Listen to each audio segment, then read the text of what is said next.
Bonjour, donc je suis chrétienne, catholique, laïque et je fais des petites vidéos que vous pouvez trouver sur ma chaîne pour faire le point sur des sujets que je crois importants. Et cette présente vidéo, je vais la faire au sujet de Luisa Piccarreta parce qu'on trouve des vidéos en ce moment qui font l'apologie de ses écrits, mais je les trouve très dangereux. Et le malin est très malin parce que souvent, quand il veut tromper les gens, il prend l'apparence de la plus grande sainteté, il prétend être plus blanc que blanc, et c'est vraiment le loup dans la bergerie. Alors, dans les écrits de Luisa Piccarreta, on a des descriptions qui frôlent le sadomaso, qui sont complètement délirantes, et on veut nous faire croire que c'est la divine volonté. Alors je vais donner qu'un seul exemple, je vous laisse après le soin de faire vos recherches par vous-même, mais concernant le mariage, alors à un moment donné, elle explique que Jésus aurait voulu conclure un mariage mystique avec elle, et que pour ce faire, il lui a demandé de renoncer à tout ce qui fait qu'elle est ce qu'elle est, et à ne s'attacher à rien ni personne, à renoncer à tous ses affects. Mais le mariage, c'est pas ça.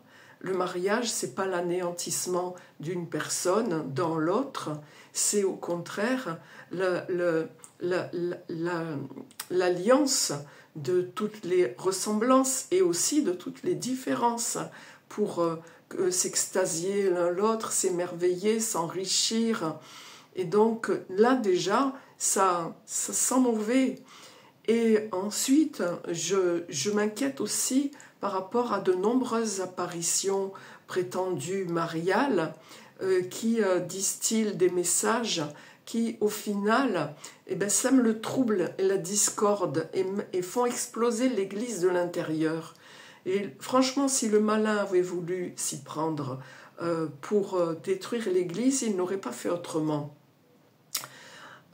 Ensuite, je trouve en malsain cette critique constante qu'on fait envers le pape, parce que le pape, il essaye de tendre la main aux uns et aux autres, chrétiens et non chrétiens, et c'est très critiqué.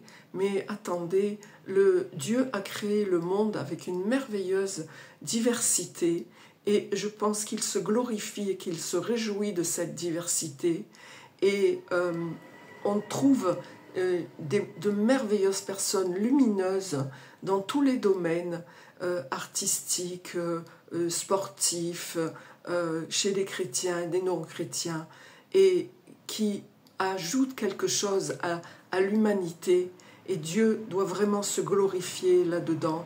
Alors dire en dehors du christianisme, point de salut, c'est peut-être aller un peu vite, parce que je pense que justement Dieu, il aime cette diversité, sinon il aurait créé le monde noir et blanc et sans saveur ni odeur. Voilà, j'espère que ça pourra vous permettre de réfléchir, de ne pas vous laisser tromper, et je ne vous oblige pas à adhérer à ce que je crois, mais c'est juste pour offrir une perspective pour ne pas se laisser enfermer. Que Dieu vous bénisse et vous garde. Au revoir.